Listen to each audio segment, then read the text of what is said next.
Бүгүнкү үчүнчү сабагыбыз аккаунтты упаковкалоо жана максаттуу аудиторияны аныктоо боюнча болот. Максаттуу аудитория деген бул биздин компаниянын сатып алуучу кардарлары десек болот. Максаттуу аудиториянын элесин түзүп алышыбыз керек биринчиден. Мисалы бир адамдын персонажын түзгөндөй. Ал ким, кайда жашайт, кандай иш жасайт, эмнеден коркот, эмнени көп ойлойт дегендей.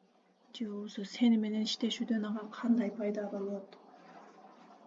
Жана аны аныктоодо биз кандай пайда алабыз? Мисалы аны аныктап алсак, аудиторияны кайсы типте мамиле кылуу керектигин тандоого жеңил болот бизге. Кандай мамиле кылуунун жолун табабыз, билебиз. Долбоордун жүрүшүнүн болжолдуу элестетүүгө мүмкүнчүлүк жаралат. Иштетип жаткан ишиңди алдыда кандай жолдор менен иштеп кетүү үчүн көзүң жетип калат да, ошол клиент менен кантип иштеш керек экенин билип каласың. Эффективдүү контент планды түзүп алууга жол ачылат. Мындай деген ошо кадрларга карап туруп контент планды да түзөсүң да. Анан эффективдүү өнүктүрүү каналдарын табууга, тандоого жол ачылат экен. Максаттуу аудиторияны аныктоо ушундай жолдор менен ишке ашат. Ким ал мисалы?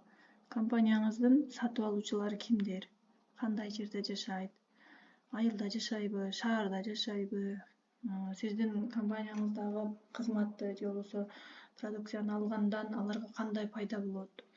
Кандай зарылчылыгы бар алар үчүн, ошол жагын билишиңиз керек. Жана алар эмнеден коркот? Кандай кызматтан коркот же эмнени жоготуудан коркот? Боль деген нерсе бар клиенттин.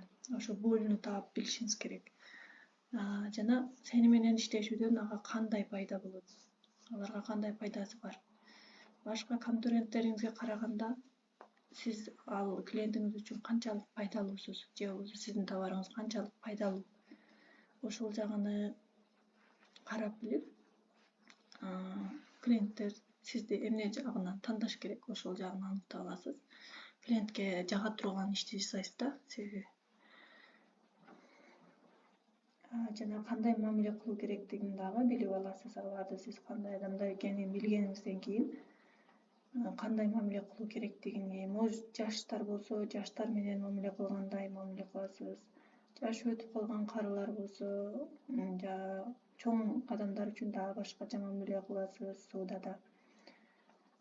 Контент план түзүүдө эффективдүү дегени бул ошол клиенттериңизди билип туруп, ошолордун мамилесине жараша, ошолордун характерине жараша, ошолордун эмоционалдык кабыл алуусуна жараша, ошолордун жашоо шартына байланыштуу кылып, аларды өзүңө тарта турган контент планды, контенттерди жасап чыгарасыз да ошондо максаттуу аудиторияны билип алсаңыз. Анан каналдарды туура табууга дагы мүмкүнчүлүк жаралат.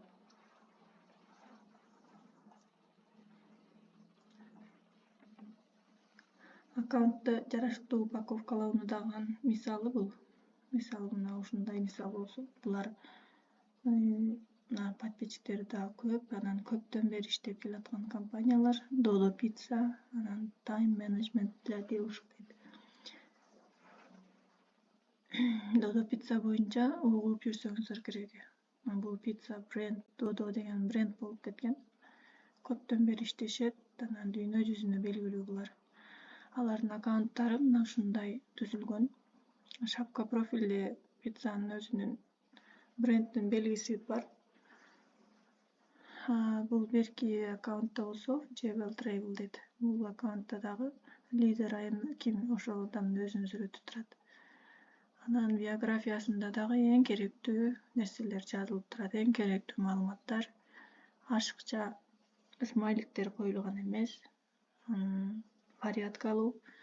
Анан эмесине лентасын карасаңыздар, лентасы дагы аккуратный, сүрөттөрү таза, тунук тартылган, качественный чыккан. Кантип аккаунтту жасалгалоо керек?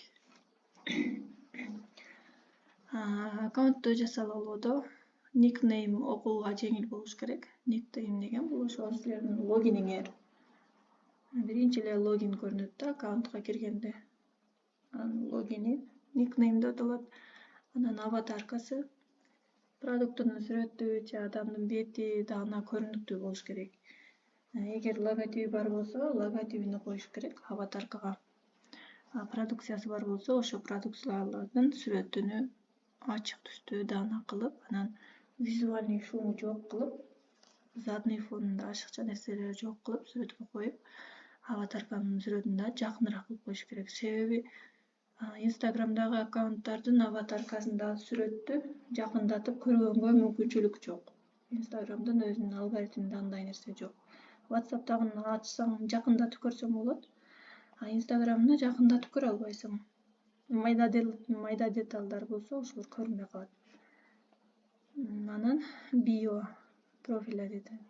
Жоонтамалар менен жазылат, алар биографиясы. Профилдеги жазылган биография дагы бул Инстаграм баракчага өтө чоң таасир берет. Эң керектүү маалыматтар ошол жерде жазылат.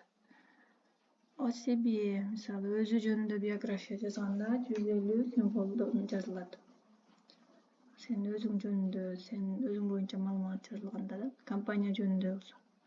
Анан галереясында жок дегенде 10 пост коюп башташ керек. Постторун да жакшы даярдап. Мисалы, булар упаковка кылган аккаунттар. Биринчи, первый строкада поисковый системада түшчү Инстаграмдын поискинде кимдир, мисалы, питание деп издесе, мына ушул рациональный питание деген жазуу менен издеп таап берет да Инстаграм. Ошон үчүн бул жерде поисковикке түшө турган разделдер биринчи первый строка болот.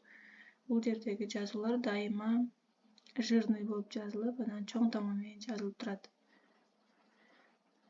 Калган биографиясына дагы эң керектүү маалыматты коюп жазыш керек. Анан кыскараак кылып, көп майда жүдөк жазууларды кошпой, анан элге түшүнүктүү, жөнөкөй сөздөр менен түшүндүрүп жазылса, маалымат тезирээк жеткиликтүү болот. Смайликтерди дагы ашыкча койбой, анан биографияны жазып жатканда дагы хэштегтер бар, ошо хэштегтерди колдонсо, хэштег аркылуу дагы аккаунту тез таанылат. Анан бирөөлөр издесе, тез тапканга оңой болот, аккаунт көрүнөт да.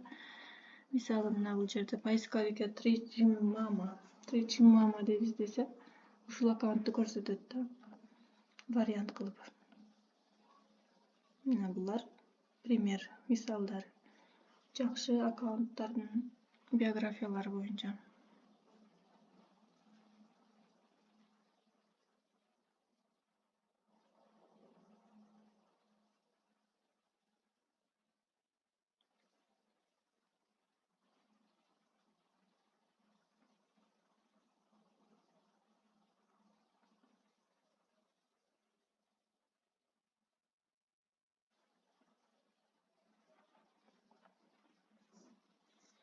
Ушуну менен сурагыбыз бүттү.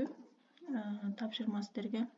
Өзүңүздөр бир проект алып, же өзү колуңузда проект бар болсо, ошону ушул сыяктуу кылып аккаунттарды биографиясын, никнеймини, жирный строка, первый строкаларын жакшы кылып жасап, аватаркасын жакшы кылып жасап, упаковкалайсыздар.